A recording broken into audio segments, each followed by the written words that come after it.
Okay, there's no. All right. All right. We can get started. All right. Let me just get that set up here. Let me know. I'm going to try to share my screen here with you guys. Oh, I just need to disable it. Okay. I need to disable something on my end. Yeah, on the share, it won't let me share Oh. my screen. So if you just go down into the Oh. share there.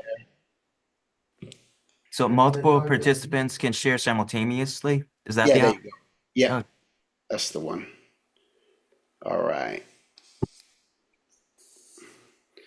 Let me just put this here. Let me know if you can see the screen okay. Can you see the screen okay? My yeah. first slide. Yes. All right. Excellent. Okay, you guys ready? All right, let's do it. All right, so thank you guys. Sorry for that little late start here, but better late than never. So today, what I want to share with you guys is just a little bit about the journey into getting into the animation industry and the illustration field. A little bit about the studio production to give you guys insight into how that works. Share with you guys some different career paths to really think about because that's going to be extremely important, especially with what's happening in animation right now. And then also wanted to share with you guys some practice habits for you to just keep working on what it is that you need to do just to keep getting better. I have kind of like a little bit of a strange story. When I was 6 years old, I actually found an artist's sketchbook laying in my backyard, and from that day forward is when I started just drawing all the time. And then when I was about 13 years old, I discovered this great illustrator by the name of Norman Rockwell, and that made me realize that I wanted to maybe be a painter, that was something that I wanted to do. And then when I was in high school, I discovered Mad Magazine and saw all the cartooning sort of side of things and was completely blown away and thought that that's what I wanted to do. And then I discovered this book called Cartooning the Head and Figure by Jack Ham, and that led me even more so on this cartooning journey of what it is that I wanted to do. But in the beginning, again, my drawings were just horrible. They really were. This isn't what I was doing when I was 7, 8 years old. This is what I was doing in high school. I was ended up drawing for my high school newspaper, but I was a big fish in a small pond because no one else in my high school drew. So therefore, everyone thought that I was so great, but really I wasn't. And also, my parents kept telling me how good I was, but I really wasn't. And there's a lot of things that I didn't understand. And this was my first figure drawing that I did on the left hand side when I was 18 years old. Again, I neglected drawing hands. I didn't understand how to draw the figure. I didn't understand how to draw forms. I didn't really understand anything. I was just drawing and just making it up because I never had any real training from that point. And then the time came where I was 18 years old and I was graduating high school, and my parents wanted me to go to college, but at the time it wasn't for me. I just couldn't do it, and my parents couldn't afford art school, and I started working doing caricatures. I got an offer to start doing caricatures at SeaWorld, and doing caricatures was a really great way for me just to break into art, start making money, start learning how to pick up my speed and skill. And then I told my parents that I ended up going to a junior college, but I hated it. I couldn't concentrate. I couldn't do it. I was drawing on everything. So I ended up dropping out of school, and my parents kind of kicked me out of the house and said, if you think you can make it as an artist, then you gotta move out of the house and make it as an artist. And that's what I did. I started my own company, which was doing private parties. I was doing caricatures at a lot of different events, from weddings, conventions, birthday parties, whatever it may be, where people will hire me to draw them in an hourly fashion now. So now I'm getting paid. At the time I was getting paid like 75 bucks an hour. I do gigs for about 3 hours or something like that, but I was busy every single weekend doing that. And then I would just go draw at tourist places. I was drawing at the theme parks, and that's how I was making my living. And I encourage any of you guys to start learning how to do caricature, because it's going to be a great way to break in and start making money as an artist. And one of the things that I learned along the way was that mimicry is the prerequisite to creativity. You have to learn from others. If you're not studying and copying other artists, then you're not going to get to the level that you want to get to. I've seen so many artists not get to that next level of art because they're not studying other artists. They're not copying their work. They're not tracing their work. You don't put that stuff in your portfolio. You don't share it online, but you do it for yourself just to keep improving your skills. And these were some of the artists at the time that I was following all along. So a lot of them from Mad Magazine, they were illustrators. This was, of course, before the internet. So there was no Pinterest, there was no Instagram, there was nothing. You just got your information from books and magazines, and that's where you discovered artists from. And I started just really studying and learning how to do certain things from these artists, how to draw hands, how to do caricature, how to do folds in clothing. And then I continued doing these private parties where now I had to pick up my speed, and now I had to draw people within about 3 minutes. So every time someone sat in front of me, I had 3 minutes to draw each one of their faces, because you had a line of people. And then I would set up at the shopping malls at Christmas time, and I drew people doing caricatures. And then there was a clothing company called No Fear that saw me drawing caricatures, and they ended up offered me a job after the Christmas season. And that's how I learned to do Photoshop and Illustrator, working at that company there. And then I created my own sketchbook, but I didn't want to pay 30 bucks for my own portfolio. I needed a portfolio. I wanted to try to get into the animation industry now, and I had met an artist that worked at Warner Brothers in animation, and I contacted him and I said, hey, can I show you my work? Again, this was before the internet, so I had to actually physically show up and show him my work. And he looked at my work and he took it up to a crew that happened to be looking for a character designer, because they had just laid off their character designer on a show called Hysteria. And this was back in 1997. And what it was it was very caricature heavy. So there were a lot of caricatures needed of just historical people. And from that point, that's when I just really started to really improve myself in the character design aspect. And then the most important thing that you got to do in animation is it's all about making friends. It's all about networking. It's about meeting people and making friends. And one of my friends at Warner Brothers said, hey, they're looking for a character designer at Disney on a show called Clerks, the Animated Series. You should submit your portfolio. And I did. And then I took a test, and this was my test. I had to design this guy in a style kind of my choosing. How I liked, and they really liked what I did, and that's what brought me on to this show, Clerks, the animated series, as the lead designer. So this was my first time getting into, this was back in 1999, this was becoming a lead designer, which is the one who's responsible for designing the look of a show. And then from there, I started making all these toys, working with Kevin Smith and doing this toy line of all these different characters. So that was a lot of fun. And these were just some of my early concepts. So again, this was before the computer, where you're just drawing stuff on paper, you're using markers, you're using all the traditional things to really get there. And I'll draw very loose and very rough when I'm starting out. I use Post-it notes a lot of the time just to help me break up my designs. If I want to just improve a drawing, I'll stick a Post-it note on top of my drawing, because if I don't want to erase it, or I'm using a dark lead or a pen and ink, and I'll start by doing that. And this would be my process. I'd do my design, I'd tighten it up, and then that would go to a sculptor. and this was hand sculpted. This was before ZBrush and all that other stuff. And then we ended up making all these toys out of that. And then that show ended. And that's something you got to keep in mind. Any show that you get onto in the animation industry, it doesn't last long unless you're like on The Simpsons or something. This is a show that ends up being, these shows, you might be on them for a year or maybe up to 2 years, and then you got to look for more work.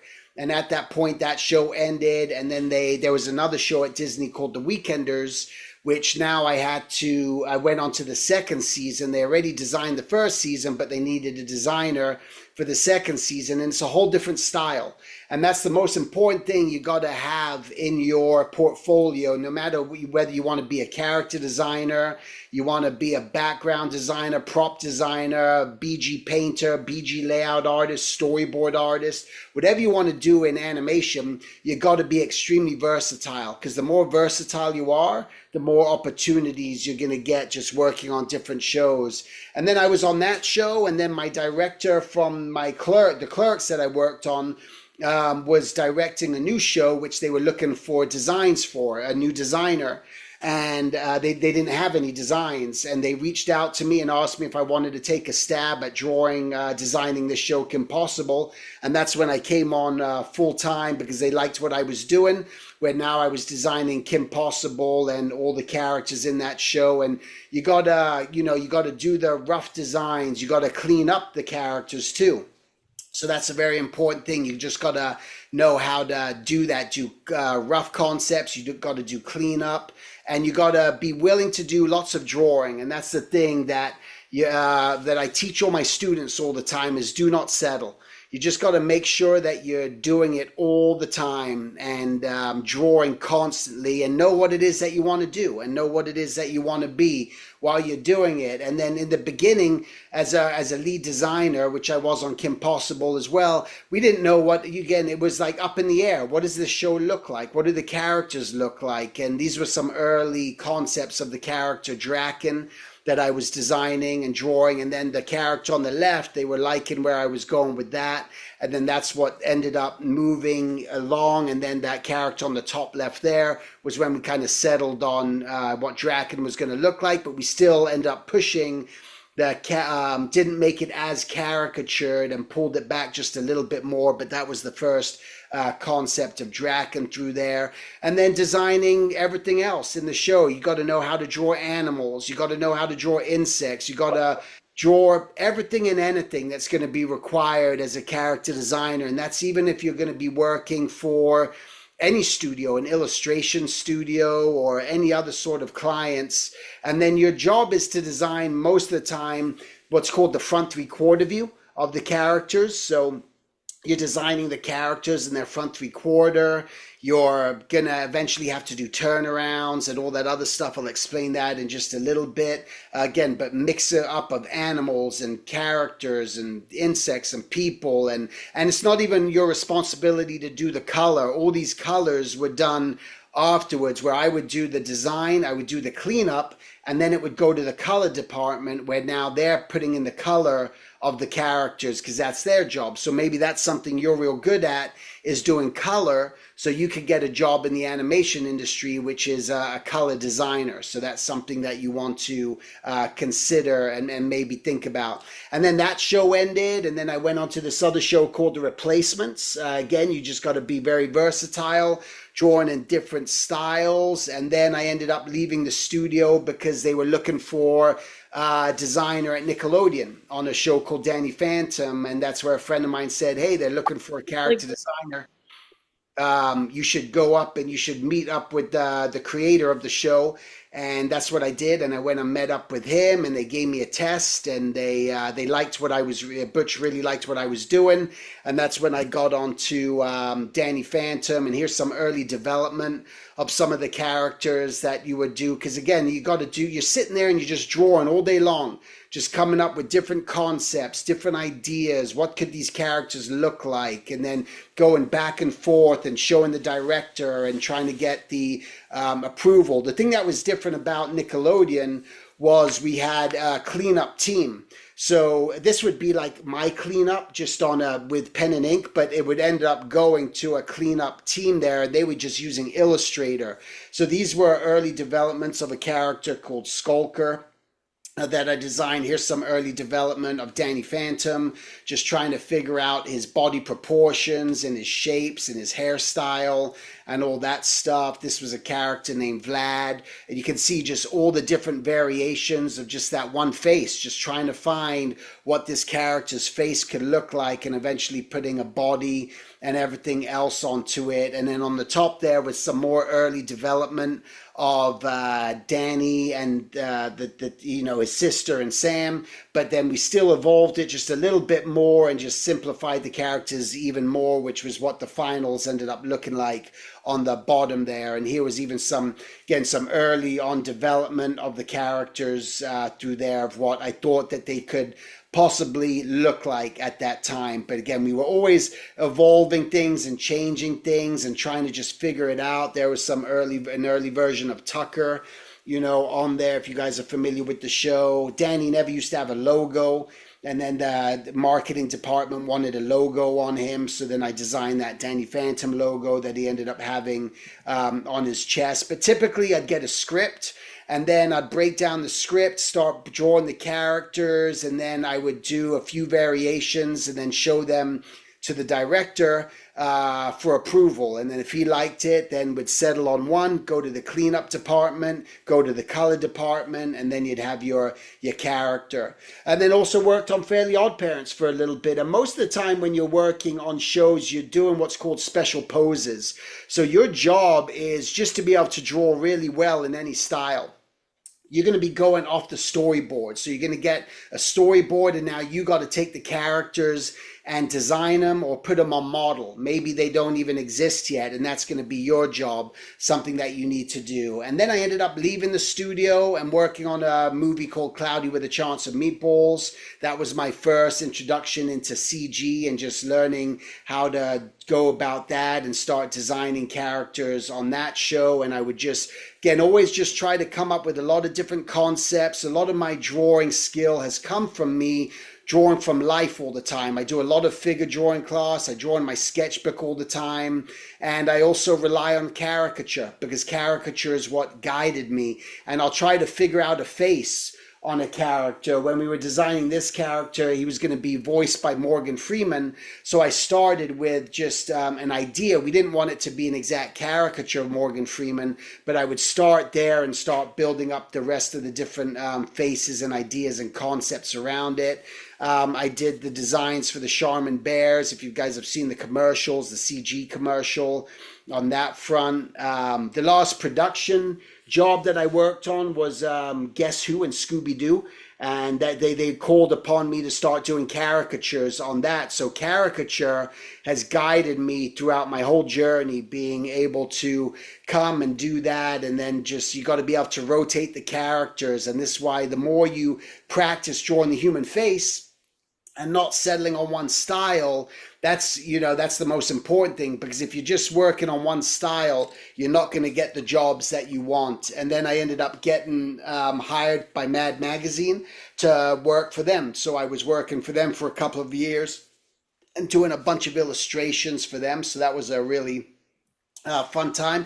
And then I got just to work on just a lot of different studios. I've worked with a lot of all the major studios. I've worked on just a lot of different projects and done designs on a lot of different varieties of shows and movies and everything else. And then I decided after that when I was kind of like done working, doing a production, I wanted to be a recruiter. So then I became a recruiter for Disney for a couple of years and got to really learn about that whole experience and what's involved. And again, the most important thing was that portfolio. And that was more important than anything. And if you turned in a portfolio that only showed one style of something, you weren't going to get hired. Or if you had a portfolio that was full of anime or manga, you weren't going to get hired. And so again, the most important thing was that variety in your styles and making sure that you had some really solid construction. And then I started my own online school.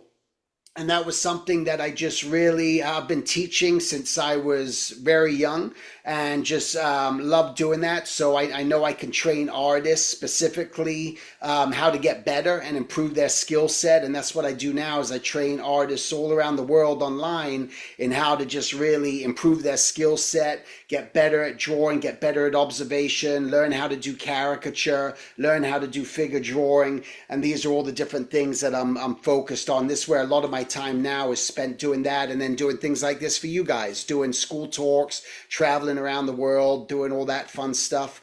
And there was a great book that I read along the way, and it said, where you are right now is exactly where you should be given the amount of effort you put in.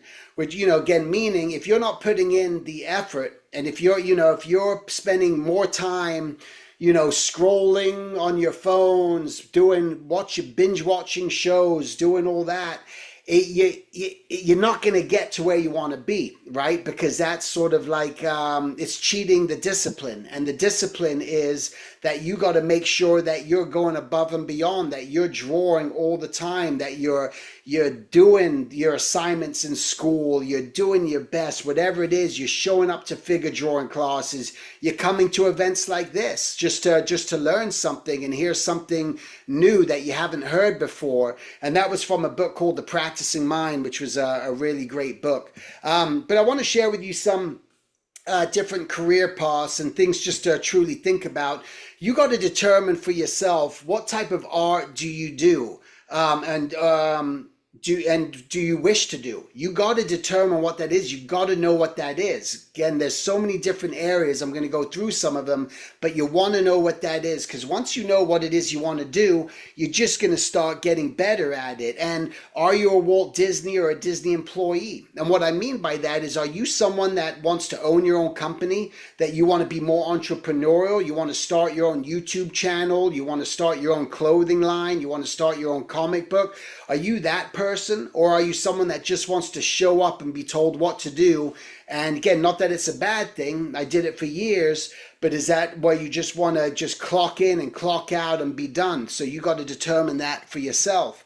And so the studio production, there's a lot of responsibilities that you got to have. And that number one is collaboration. You got to know that collaborating is the most important thing when it comes to just working. You got to know how to work with other people, and that people are going to be judging you and hiring you based on that ability. You got to be able to explore different looks and feels and personalities. You got to provide multiple iterations of one character, or props or backgrounds, no matter what area that you do. You got to just do just a lot of different iterations. Once again, just do not settle. Don't settle on that very first drawing. You got to do multiple things. You got to be skilled in poses and expressions and turnarounds. You got to be able to do roughs and cleanup. You got to work closely with an art director and the director. You got to have excellent draftsmanship. You got to have the ability to articulate a director's vision. You can't not give them what they're looking for. If they want something specific, you got to be able to do that because you're working for someone else. You got to have strong research skills and do that and know how to do research. You got to have knowledge of anatomy, and this is where figure drawing comes into play. You want to have strong volumetric drawing and just know how to draw really solid. You got to have stylistic versatility, which I mentioned. Photoshop knowledge. You got to know how to use Photoshop, and also just previous experience is a bonus. It's not a must. When I was a recruiter, people didn't get hired whether or not they worked at another studio. It all came down to their portfolio, because the portfolio is the diploma. It doesn't matter what school you go to. It all depends how well you can draw, and that's what's going to determine if you're going to get work or not. And then a lot of the responsibilities are similar. I won't read through all of these, but you guys can see these. But again, you got to be able to complete your work on schedule. If you're turning in stuff late, you're going to get fired. That's never going to work out. You got to be able to communicate really well with the supervisors and the production managers. You got to be able to demonstrate proficiency in a show style, and you got to have strong time management skills. You got to be able to work well under pressure. You got to be able to multitask, because you're going to be given multiple things at once. When you're at school, you have the luxury of working on, just things for a long time. But when and working in the industry, as a character designer, you typically get about 3 weeks to design a show on a TV production, and you might have 150 characters that you need to design. So you got to work really fast, and you got to, again, have that the ability to be able to do that. And what you'll get typically is a breakdown. The production coordinator will give you a breakdown. This was for Fairly Odd Parents. And they'll give you a breakdown of the different characters that you need to do and the scene numbers and all that you need to do. And then this is how it typically works. So 90% of your job is doing tightening up drawings from the storyboard. You don't get to design all your own stuff all the time. You barely ever. You only when you get that script and it's a brand new character, but then you have to put it in the show style. But this is the sort of stuff that you're doing most of the day, is just grabbing storyboard panels and taking the characters and putting them on model. It could be as simple as drawing a hand. We just need that done in the style of the show. And this is what's going to be extremely important. You got to do turnarounds. And this is just a 3-point turnaround, but most of the time you're going to, at the beginning of a show, you got to do that 5-point turnaround of your characters. And then you're going to be doing a lot of things like this, where you might have to, you'll design a character, and then you got to design the underside of the hat, or you got to design the bottom of a boot, right? So those are going to be things. So I would do the design, then it would go to the cleanup department, then it would go to the color department. And then here's some other examples. Hey, we need to see what the dog looks like just just growling through there, or we just need to see what the dog looks like with his tongue hanging out. Another thing, responsibility that you're going to be doing is just taking the storyboards, and then you got to take all the characters that you've designed, and now you just got to label them and just put them specifically where the storyboard artist didn't draw everyone in there. They don't have time to do that. You got to label it, and then that goes overseas so that they know which characters to plop in for those specific scenes. You'll have to, Danny needs a backpack for, hiking. You're going to draw that in, or we need Danny peeling out of this and putting him in, based off the storyboard, putting him in perspective and having him peeling, or again, whatever that option is that they want you to do. So this would typically be where I would end up doing. That would be as far as I would go, and then I would turn that in, and then it would go to the cleanup, and then it would go to the color department, where now the art director is even thinking about the background, so is putting the red character and green character on this background so that he knows whatever scene this character's in, that you're not going to lose the values of the character. We don't want to put this character on a red background or a green background, because you're going to end up losing it. So you got to just keep an eye out for that. You got to do lineups. You're going to be doing lots of those and just establishing what those lineups of those characters may be. And typically when I'm designing, I don't spend a lot of time on my preliminary work. I do it very roughly, especially when I'm submitting it to a company, because they're going to make decisions right away of what they want or they don't want. So here I usually put numbers by all the characters that I'm doing, and they'll say, hey, why don't you go ahead and I like what you've done with the body of number 1, but I like the head of number 2, right? So by numbering it, you make it that much easier for the studio to understand what is going, what it is to make happen there. You got to do expressions, right? So working on facial expressions is going to be extremely important. Body attitudes. This was from Hotel Transylvania, which was on Netflix, just creating some body attitudes of that green character through there. Here, this was, you can see again, just a lot of different numbers that I'm putting. This was for a different client, and having just to come up with these rat designs. And again, I did so many. There'd be so many different iterations. There was up to 27 different variations of this character. And then eventually they'll settle on the ones that they want. Hey, we want, number 14 with the face or the body mixed with number 22. Or, again, they could do whatever they want, but that's why you want to just show just a lot of variety. These aren't my designs that I'm going to show you right now coming up, but these are the different jobs that I want you to, think about. There's feature storyboard artists where your job mainly is going to be all about the acting and the storytelling. That's going to be very important. You don't have to worry so much about the background elements and all that. And then there's the television storyboards where sometimes they can be very loose or they need to be drawn more model. Like on The Simpsons, every time those are very tight and you got to draw them really tight. So you just got to know how to draw the characters. But maybe you want to work doing commercials, doing storyboards for commercials. That's another area of the industry where you can get in outside of the animation industry, just something to think about. Or you want to do prop design. So when you do prop design, you want to make sure that you're showing like a turnaround of what it is that you're designing. So you can see all the different angles, or you might create just a bunch of variety of a concept of an idea. Here's all these books and this is what they may look like. But prop designing isn't easy at all. It's very difficult, honestly. You just got to be really proficient in perspective.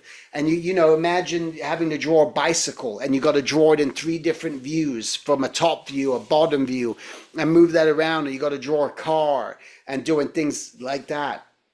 Background layout.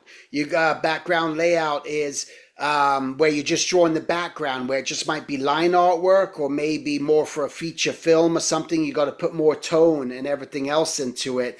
And the big thing just to stay away from, well, not stay away from, but a lot of artists just want to do what's called visual development, but those jobs don't really exist. So you got to be extremely careful with that, because even at the studios, they only hire very few visual development artists, which means you want to separate what you do. Maybe you're really good at background layout, so just create a background layout portfolio. Or maybe you're really good at painting, so you'll create a BG paint, and that's a BG paint position.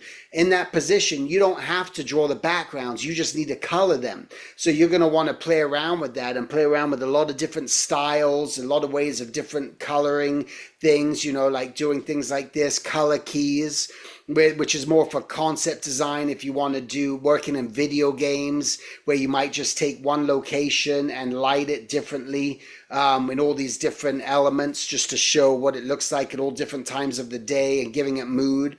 And there's the color stylist. And the color stylist, they're only responsible for coloring the characters and the props. They don't color the backgrounds. That's the BG painter's job. So maybe that's something you want to do, and just be able to color the characters. Or there's visual development roles, and the visual development is more in the feature area, where your job now is just doing concept design, but also you're providing just actually, photo reference about, hey, this texture should be more like this. And, you got to go through that whole visual development aspect. The wood's going to be made of this sort of quality. But maybe you want to be a gallery artist, and that's something you want to do. You love painting and you want to just paint backgrounds or paint scenes and landscapes. You can move into the gallery area. Maybe you want to do comics, and that's where your strength is. But so you got to just be really good at drawing anatomy and doing composition and layout and working on things like that, because that's an area that you want to get into. Or maybe you want to do graphic novels and you want to create your own graphic novels, or you want to work for companies. Again, the same thing. Remember, cheating discipline. There is no cheating discipline. There is no pixie dust. There's nothing that's going to, you can't get away with not having good artwork. It's just, it just doesn't work. You're just not going to get hired by people. They want to see quality all the time. Maybe you want to do book covers, right? So this is an area of interest that you think that would be great. I want to do more illustration, and that's an area that I really want to get into. Or maybe you're really good at fashion design and you're real good at doing clothing and costuming, so you can move into that realm of an industry doing fashion design for other companies. Or even movie costume designer, right? So there's people who are hired just to design the costumes for the different characters and figure all that out. So that requires a real understanding of just balance and costume and variety. Or maybe you want to do medical illustrations, right? There's jobs for everything. You just got to know what it is you want when you're just starting to do this and move into this, or product advertising and working for advertising agencies where you're showing, you've seen those billboards or things where they need artists just to come up with characters or mascots and doing things like that, doing the live caricatures. So that's something that, again, I did for years and I still do, where I get hired hourly. Now my rate is like $200 an hour. So I get paid $200 an hour. But even when I was doing this, when I was 21, I was going to the bars and I was drawing drunk people, and I was walking out of the bar with like $400 in my pocket. I go to shows, I go to conventions, and I do people's caricatures. And it's a great way to make a living as an artist. And, but you got to create your own company, or you can work for other people as well. Just get hired by other people who are looking for caricature artists, and work in the theme parks during the summertime and things like that. Or maybe packaging design, right? Maybe you're really good at, again, doing packaging and graphic design, and that's an area that you want to get into. Or again, coloring books. So just look all around you. Every time you go into a Target, every time you go into a grocery store, these are all the different, upgraded to host and now includes unlimited minutes. Okay. Yeah, You guys still? I was like running out of minutes, so I Oh, just like upgraded, just to cut out the time of having to like restart the Zoom again. oh, got it. Okay, okay, great. Let me just go back here. Let me Okay. see. All right.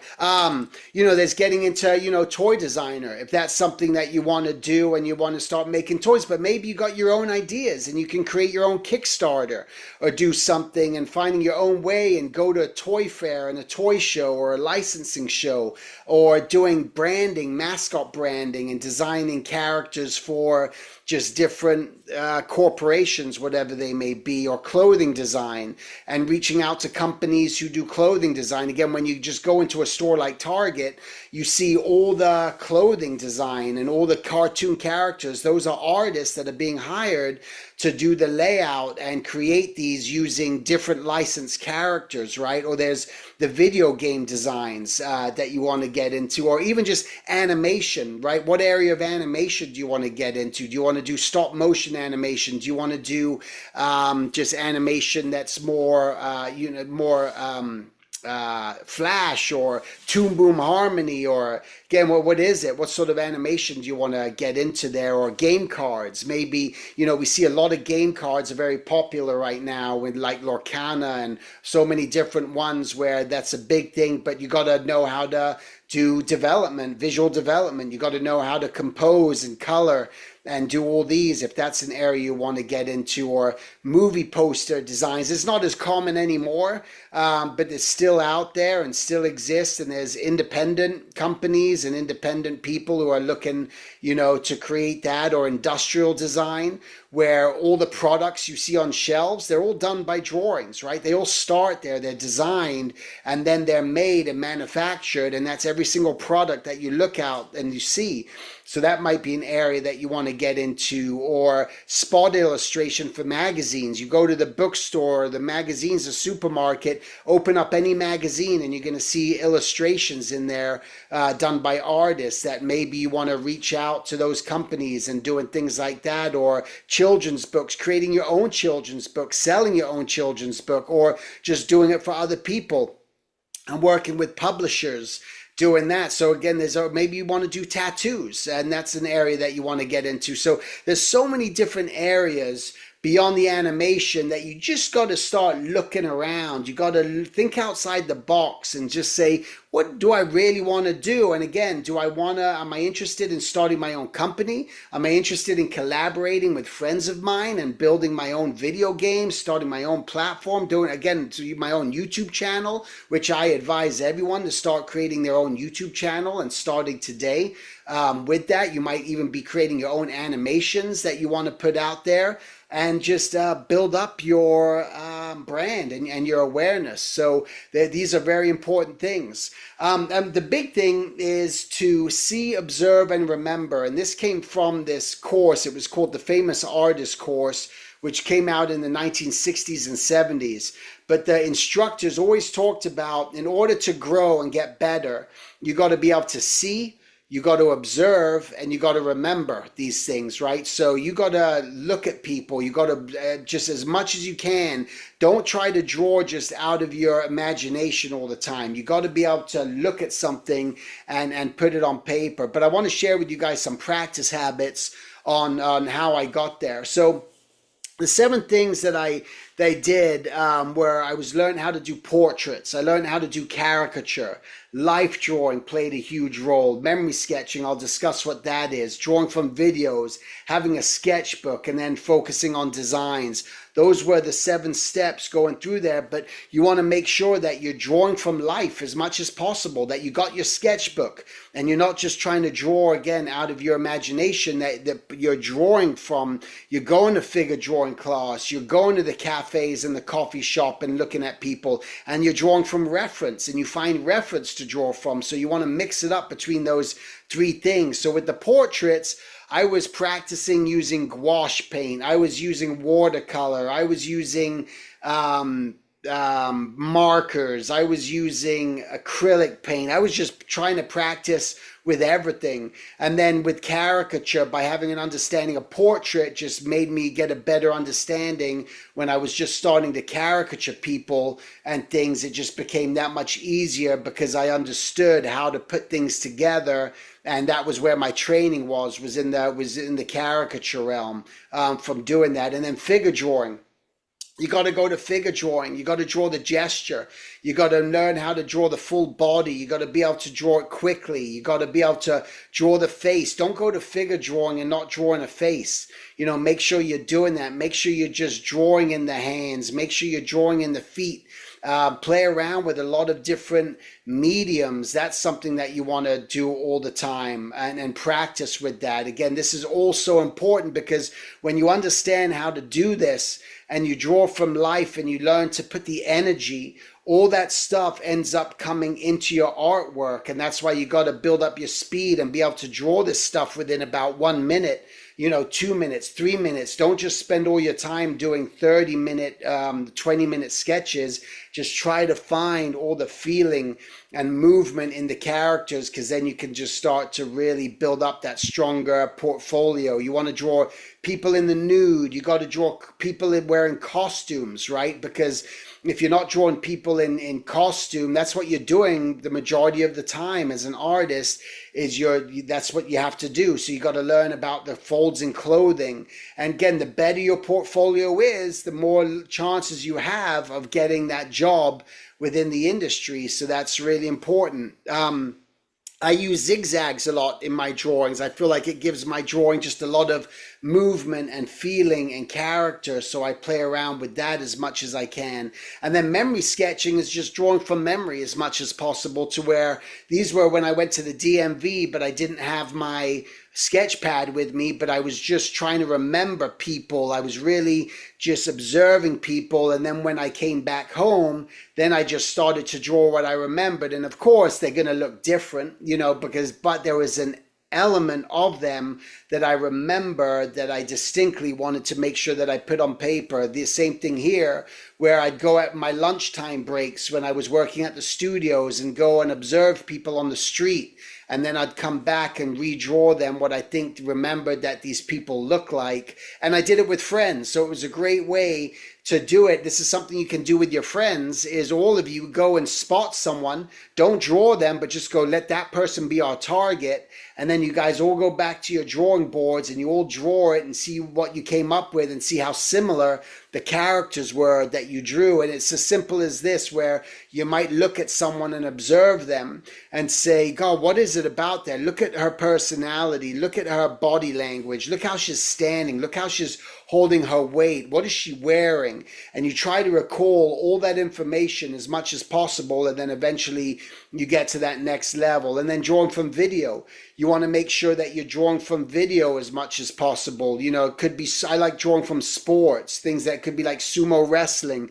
I love watching boxing, and I'll draw from just boxing videos and just try to capture movement and feeling within that. You could be drawing from music videos. I was looking at a music video and just drawing the girl in the music video just doing some dance moves, or just sketchbook again is vital. And I make my own sketchbooks primarily because I just want to have different colored paper. And that's my little art pack up there. And I just have all my little pencils and pens in there. And you just got to be prepared just to be on the go and observe. And especially if you want to draw people and animals and things like that, the more you do this, the better chances you have of truly succeeding. When I go to the airport, I'm drawing and even just trying to tell a story. When I'm looking at that guy that I drew, I was still thinking about just the story, trying to add a little bit more of a personality just by tilting his head just went a long way and just helped me get a little bit more of that character. Or you're drawing, I want to look at people's hairstyles. I want to look at what people are wearing. So this helps me build up with all my different shapes. I'll use different mediums all the time, where I might be using a brush pen, I might be using, again, just crayons, pencils, whatever it is. It's always drawing the backs of people, the side views of people, drawing people's hands, right? Making sure you're not neglecting that, drawing the hands and hiding the hands. And this is why I like to draw in just different colored paper or different textured paper, because now I get a texture and that can inspire me just by doing things like that. So those are all just very important things just to truly think about. Some fundamentals that I just kind of want to get into with you guys. So there's a book that I created. It's called The Silver Way, where a lot of artists and a lot of schools use that book now. But the Silver Way is going through these 5 steps of design, and that's story, gesture, design, form, and details. Because when you know what the story is, then you can start to inform your gesture. If you don't know what the story is, then you don't know what gesture to give your character. And then you move through those steps of design, and then you start to work on your forms. And that's, really flushing things out 3-dimensionally, understanding the construction. And then the details, that's the cleanup. That's the cherry on top. That's the last thing that you want to do. But construction, you got to learn how to construct. You got to learn how to put the pieces of the puzzle together and just working on the foundation. What is going on underneath the clothing? How are these tubes? How do these forms really work within the character? Doing basic things like this, to where you want to buy books that showcase this and go step by step in order just to help you get there. Which is where the life drawing comes in, right? Because now if you understand that, well, then you can start doing the life drawing and do it effectively, and you can start caricaturing your life drawing figure and working on things like that. I implement a technique through my Silver Drawing Academy using the bow and arrow method, where basically you got an arc on one side and that pinch on the other, so it looks like an arrow and a bow, and you can just get these attitudes really quick, and you want to capture them within 5 seconds. So when you're observing someone, you just want to go, what is the feeling, what is the attitude, and try to block it in there as quickly as possible. And the construction, where tracing, you want to get in the habit of tracing and making sure that, it doesn't matter what style you end up doing, it all starts with construction. It's all the same thing. You got to find the shape, you got to find the center line, you got to find the eye line, the nose line, the mouth line, and work through that. I teach a technique about avoiding road mapping and making sure that your lines aren't so chaotic and all over the place, but really defining your shapes and closing off your lines and just drawing with purpose. In order to get that beauty, and playing around with shape variation when you're thinking about your characters. These are all the fundamentals and the foundation, and playing around with contrast and variety. What sort of shapes am I really playing with? What are these characters made of? And playing around with that ideation of creating new ideas of your character. This is going to be so important when you're starting to develop and play with your characters, and doing things like this, where I'm just playing around with just a thicker marker and just trying to get that feeling. I'm not worried about whether making my drawings perfect. I'm just trying to find attitude and feeling within my character in order just to give them some life and breathe some energy into them. Or I look at objects and I can find objects. People go, how do you come up with all your shapes and your ideas? I see, observe, and remember. I want to look around. I'm just paying attention as much as possible through there. Or I play around with small, medium, and large shapes shapes or wide and narrow shapes. And playing around with that starts to give me just a lot of contrast and variety through there. I want to think about my silhouette, which is the clarity. Make sure that you got strong silhouettes within your character, because that's gonna get you that clarity of action and moods. So when I do characters, I like to put them in a lineup, and I like to create a silhouette of just shape, just to understand what they are. And I do this technique where I talk about, I avoid the ladder, where I don't want everything so even like a ladder in my design. I just want to start giving it a little bit more contrast in that idea, and playing around with my shapes just a lot more.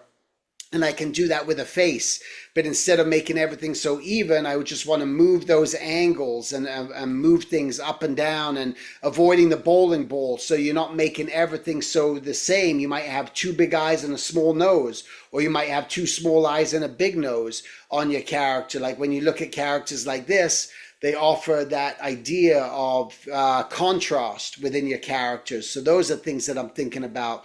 I do this thing where it's called SODS, SODS, which is shape, order, distance, and size, where I just want to make sure that I'm always playing around with that concept. And then I can start to create things more like this, and that variety, just by playing around with avoiding the ladder, avoiding the bowling ball, playing around with my shape, order, distance, and size. I can start to create just a lot of variety within my characters. And then, of course, you gotta just play around with that. That's going to help you with squash and stretch, and playing around with your characters. I did designs for Johnny Test where I had to create, just the model sheets, and giving these characters an understanding of how they're put together. You got to understand turnarounds, and how do turnarounds work through there. So that's going to be a major thing as a character designer that you're going to want to figure out and learn how to do through there. I give my students like different fun assignments. Like this is something where you find like a celebrity of your choice, but then you find just reference, and now just take that reference that you find and take that new character and try to build the exact same expression on there. All right, so just some important notes before I wrap up here and take some Q&A. Number one here is your skill can only be as good as the effort that you're putting in, right? So if you're not putting in the effort, if you're goofing around or binge watching or doing whatever else, not paying attention, you're not going to get to that level that you want to be at. Number two is there are no shortcuts, right? There's no pixie dust. There's no simple solution. It's going to be just a lot of work. The next thing is just it's important to learn from others by copying their work and their styles, and that's what you got to do in order just to just keep getting better and keep working on what it is that you want to do and that you're trying to achieve. All right, so I'm gonna stop it over here and just let me see here. Let me see. Did it stop? Did I lose you? No, we're still here. Oh, here there you are. Okay, there you are. All right. All right. So yeah, so with that, what I love to do at this point is really just take questions from you guys. Again, this is the most important thing is knowing what you want. Again, I've had a lot of experience out there, and from my work, from all my years in the studios, from doing illustrations, from being a recruiter in the animation industry. So again, there's no right or wrong questions. There's no dumb questions, and this is your opportunity. If you guys have questions, I am here to answer them for you.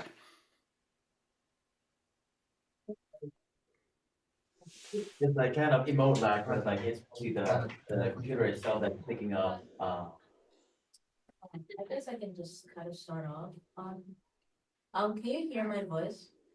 I'm having trouble hearing. I can't hear from way back there, so I don't know if you need to come forward or sorry about that. Well, that's okay. I can come closer. Um, yeah, there we go. Can you hear me better now? Yeah, I can hear you better. Thanks. Okay. Hello. My name's Adana, and I had a question regarding like having like different like art styles. How are you able to like basically like I guess having like different inspirations for each of those art styles and being able to like retain them. Yeah, so the most important thing, like I mentioned, you got to be extremely versatile. You got to be a chameleon and be able to adapt. So one of the things to do is you can even go to all the studios' websites from Disney, TV animation, Nickelodeon, Cartoon Network, and look at all the shows that they're doing and look at those styles, or you even know just different shows that you might like. And what you want to do now is start grabbing those art styles and doing tracings on top of them and just trying to figure out the shapes like, oh look, this SpongeBob is very different from Teenage Mutant Ninja Turtles. Teenage Mutant Ninja Turtles has more just of a human anatomy base to it compared to SpongeBob, which is more cartoony. So you just want to do tracings on those just to understand the shape language, and then even try creating a brand new character in that show style. Imagine you grab something like Big City Greens or the Proud Family, and you go, I'm going to create a brand new character from Big City Greens, and I'm going to trace over a few of them. I'm going to look how they draw the hands. I'm going to look how they draw the feet. I'm going to look how they draw expressions. And then you might create your own brand new character, and that's the sort of training that you need to do in order just to expand your portfolio. So now you're not putting in fan artwork, you're putting in stuff in your portfolio that looks like, oh, it could almost fit into the Big City Green style, right? So you just get, or Phineas and Ferb, or whatever it may be. So that's something that I would advise that you do, and that's how you go about it. You just gotta, that's the part of the practice, is drawing from a lot of different artists and practicing their style. So you're not just following just one look. There's a lot of younger artists, these days that, and who admire anime and manga, and it's great stuff and it's fun, but it doesn't fly in the industry. So you want to, if that's something that you find yourself just doing all the time, you want to make sure that you just expand your horizons a bit and, try doing some other stuff. Unless you say, you know what, I'm not going to get into the animation industry. I'm just going to start creating my own characters. I'm going to make my own prints and my own books and start selling my own stuff at conventions that are in that style, because there's an audience for that, right? So you just got to know what it is you want to do. Okay. Thank you for answering that question. And Yeah. I also was thinking that I just realized sometimes like doing line art can also like kind of like be hard, like if you're kind of starting off like digital art. And sometimes like I always find myself like kind of like inspired more by my actual like sketch art rather than the actual line art that comes afterwards. So is there like any advice when it comes to like practicing more with the line art that makes it more so you don't stick to just like one version of the genre? Yeah, I would, well, now there's so many digital tools, on the iPads and everything. Like, I would experiment all the time with different brushes, but this is a reason why, too, when you go to figure drawing class and you draw on a big pad, just to practice your line and find that line, using different mediums. Doing that is where you kind of want to really practice. Find different cleanup styles from different shows and go, okay, I'm going to mimic that style and I'm going to practice trying that line art and clean up on that. And then there's also, with Procreate or these different programs on the iPad, there's ones where the line sort of like snaps into place for you and creates a nice clean line, so you can use things like that as well. But really, it's just a matter, like everything in this life, it's all about practice. Yeah. Yeah. Thank you very much. Yeah, you bet. My pleasure. Yeah, go ahead. Hi, my name is Yafet, and I just want to ask, in terms of the independent side of things, do you have any tips on how to like get started in terms of like starting like your own stuff, like your own business or studio? Yeah, I mean, the most important thing, as always, is just know what it is you want, right? You got to start there. What do I want to start? Do I want to make my own line of prints? Do I want to make my own comic book? Am I trying to create a YouTube channel because I want to make my own animation? So that's the first things first, is just determine what that is. And then the next thing, when you determine what that is, well, then you just got to start, and don't worry about where it's going to end up or what's going to happen. You just got to get it started and create it and start putting it out there. And like they say that saying, when you build it, they will come. And that's what you have to do. You got to build it, and then people will start to find it and partake in it. All right. One more thing. I noticed earlier you had a picture of Odd Job, and I think it's like funny because before the meeting started, one second, I actually did a I hate like showing people art through like a webcam, but like it's the best I can do with them. If you can make it out, I did this little recreation of Goldfinger with Oh, Sean. yeah. All right, on. Okay. Nice. Thanks for sharing. Oh, thanks. Sure. Oh, Yeah. I think somebody asked in the chat. Let's see. Oh, let me see. I can open the chat here.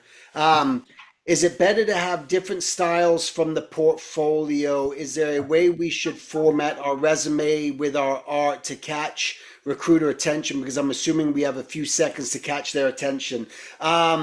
Is there a better way to have? No, I mean, the most important thing in your portfolio is that it's just really just organized and clean and clear, showing that the different styles in your portfolio, and your resume is just going to be a typical resume. And most recruiters honestly don't even care about the resume. It's a formality. You just have to have it.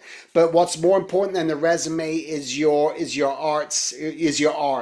And the way to catch the recruiter's attention is just by being able to show them that you know what you want to do, so they can look at your portfolio and see that it's clear that you want to be a character designer. It's clear that you want to be a background layout artist, and they can see that right away. And then they see the versatility. That's just the most important thing in order to get the recruiter's attention.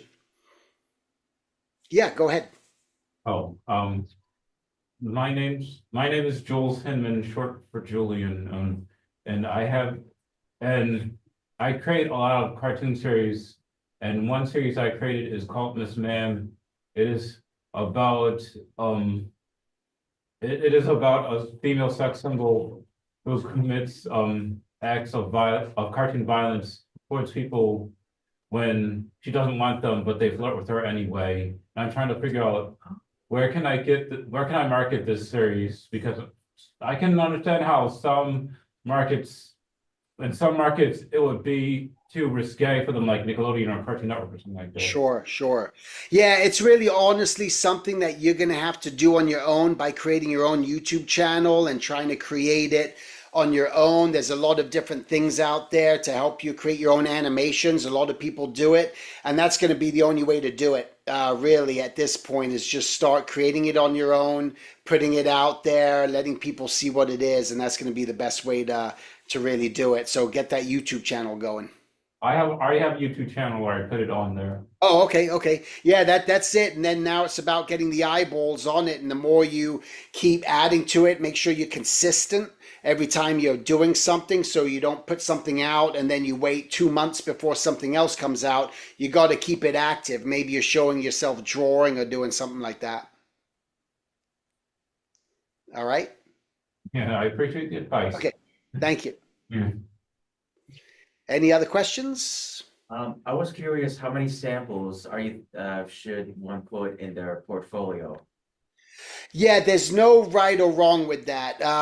Actually, the more the better, because if you can show that variety within your portfolio, that's what's going to attract that recruiter for that animation studio. And even on an illustration portfolio, you just want to make sure that you have enough pieces to show enough for those people just to understand that you're capable of doing the job that they want. So I wouldn't worry about how many pieces are in there. Just make sure that they're your best, that it's really strong. And that's what's more important than anything when you're working through this. Yeah.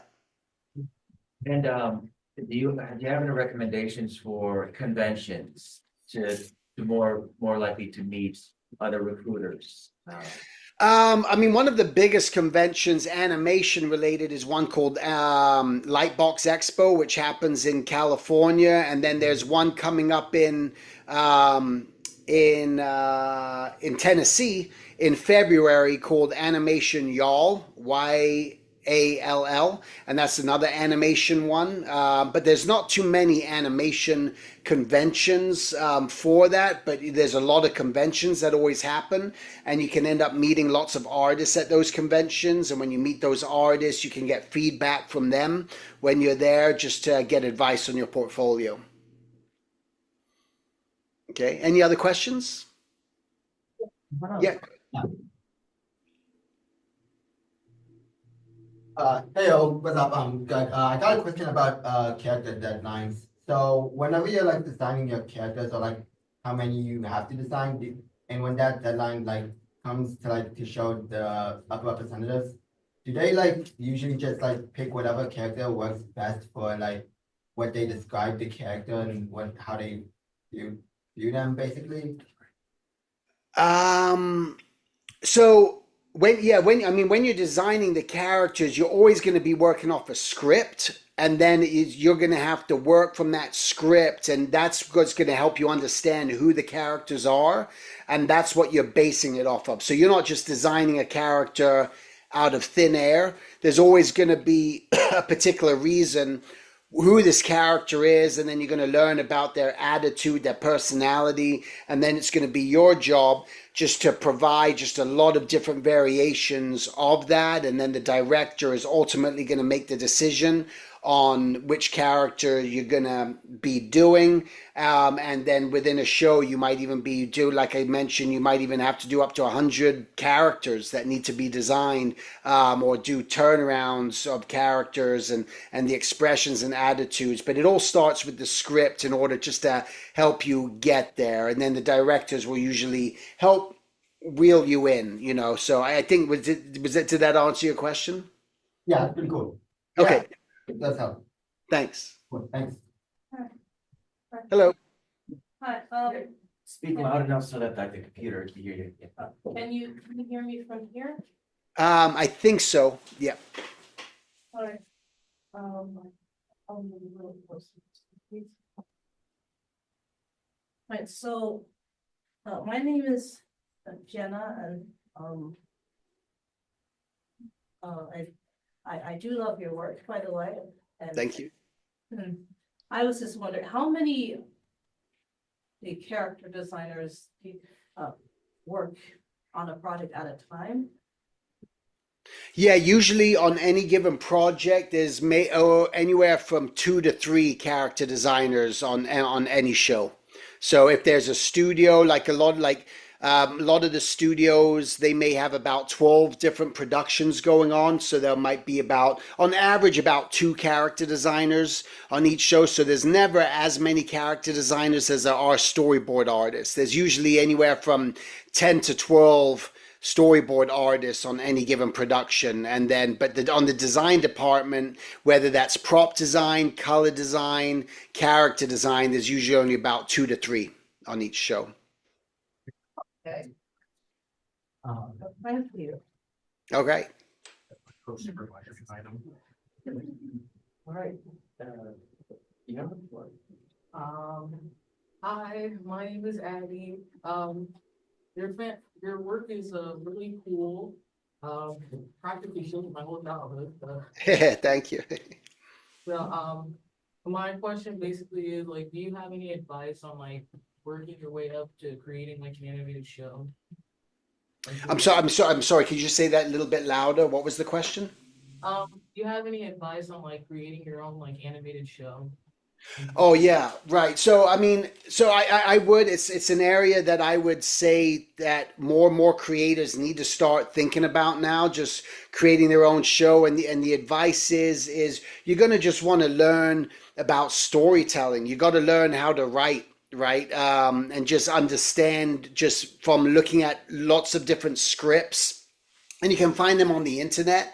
But you just got to develop what's called a show Bible, especially if you want to pitch it to people, where now you got to give a premise and an understanding of what this show is about. This show takes place in this year and this reason, and this is what happens in the show. And then you're going to want to develop your characters and show your characters and give them a character description.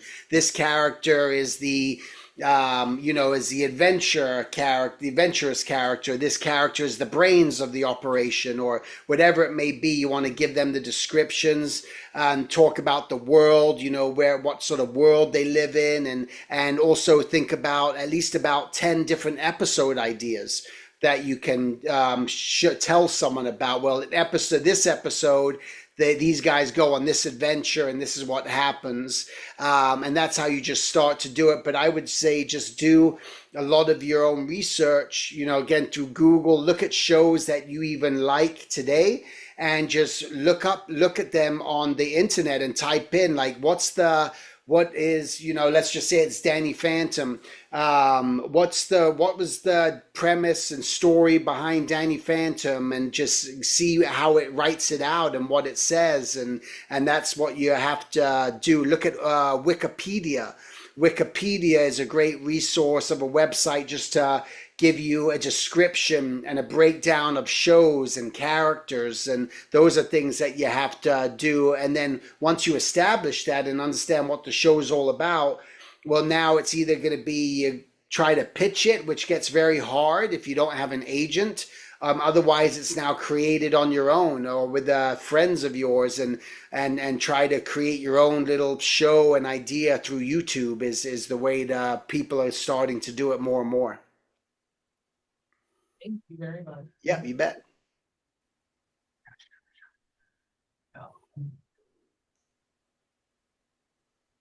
Hi, Steven. Hello. My name's Carson. It's so funny you were just talking about the pitch file. I was just about to ask about that. So I've been doing like my own, like sort of like you're saying about people doing like their own kind of series on YouTube. I've been doing that for a number of years, but it's just been sort of like kind of like a fun little hobby. But I haven't posted in a while, and I've been trying to like treat it more seriously, like within this last year.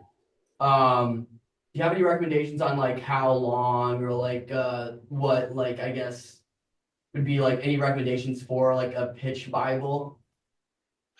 Yeah, so again, they should be pretty short. They don't need to be that big, right? So you might pitch Bible should only maybe be about 10 pages, if that. You don't want it to be 30 pages, 40 pages.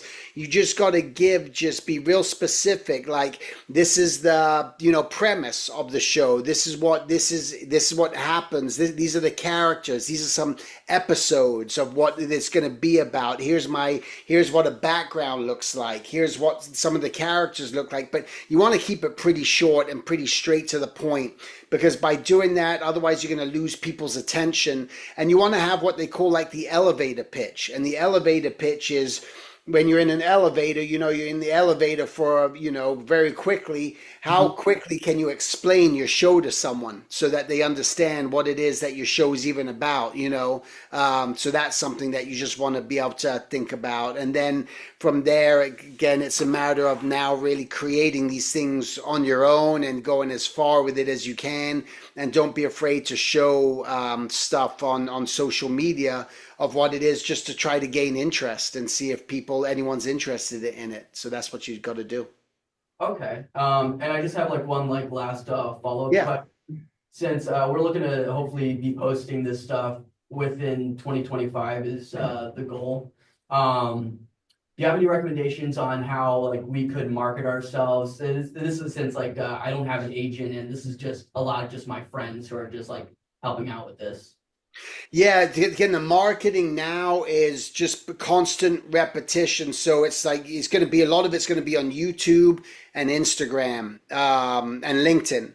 So those are going to be the three areas where you're just going to really want to make sure that you keep just putting it out there. And what I would do is know what the questions that you want, like how do I start my own YouTube channel? And there's 50 million videos on YouTube about how to do that. So those are things that you want to look out for. You might even use the help of ChatGPT, which can help you, where you might put in for your marketing, hey, I've created this idea and this concept about this, and this.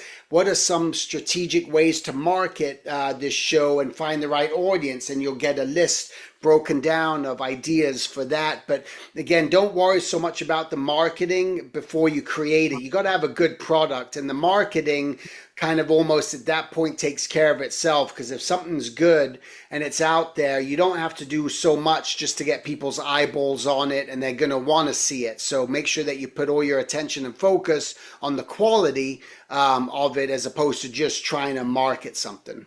Okay, okay. Thank you so much, Stephen. Yeah, you bet. Um, Yeah, go ahead.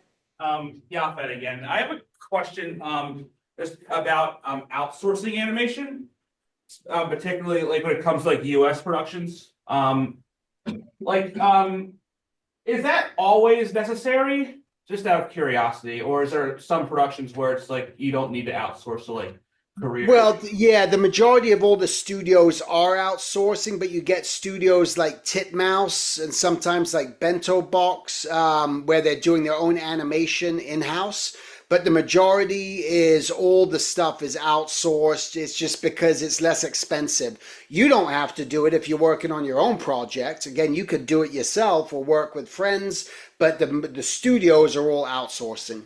Yeah. I mean, I didn't have a problem. I'm not like worried about myself more or less. I was just curious about like how it is in the industry. That's Yeah, all. yeah. They're all outsourcing. Yeah. All right. And more. Yeah. All right. Well, guys, thank you so much. I hope that what I shared with you was helpful, and you got something out of that. And I really appreciate you guys showing up and being here. So thank you so much. Pleasure. Thanks so much for the opportunity. All right. I Thanks, had guys. one more question. Oh, yeah. Go ahead. Hi, my name is Jason, and nice to meet you, Mr. Silver. I had one question. It was I'm trying to remember it. Okay, now I got it. A question is like you worked with like a lot of good shows. I was wondering like, what do you think makes like a generational cartoon, like a SpongeBob, for example, or like uh the Family Guy or The Simpsons? What do you think makes like a generational show like that to still run?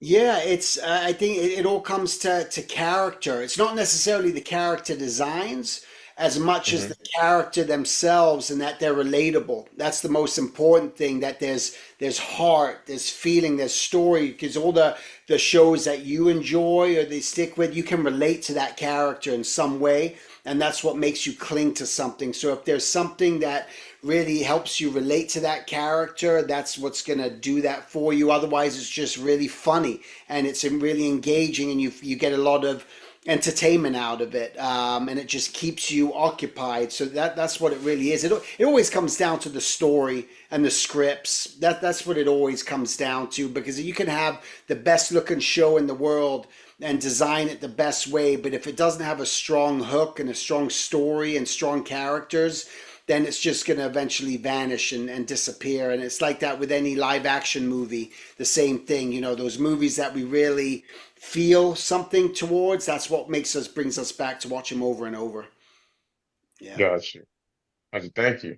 All right. I also had just like one more, you work with like a lot of projects, and I was wondering like, how do you still like have a lot of passion for like, drawing? Like, how do you get that work life balance with drawing? Because it started off as a passion for you and it became work. So I was just wondering, how do you like Yeah, for me, separate the two? it's just because for the pure love of it, I just love to draw.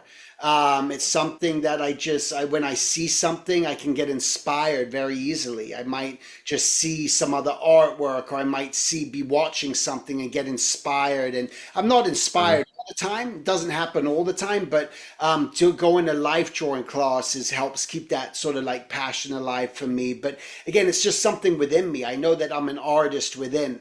And so that's why it's easier for me, and that's how it survives. And then plus, once you start getting good and you start getting confident with your artwork, then it's a driving force. Then you just go, wow, I know that what I'm producing looks good and I'm happy with it. And the happy you are with your artwork, that keeps the drive going. If you're not happy with your artwork and you hate it all the time, that's going to stop the passion, right? So then you got to identify, what do I need to do to keep getting better? I got to change something. Something's not working right, and my drawings aren't improving. What do I need to change? And so you need to discover that for yourself. What do I need to change in order to start improving my artwork and get to that level where you just want to keep doing it all the time? Gotcha. Thank you. All right, you bet. All right. Well, Nice meeting thank you guys. Yeah, thank you guys so much. It was a pleasure. Wishing you guys all the best out there, and just draw, have fun, practice. That's what's going to get you to where you want to go. All right, make it happen. All right. All right, guys. See ya. you. Bye. Bye. Bye, everyone. All right, see you later. Thanks for coming out. Have a nice night. Too. Bye.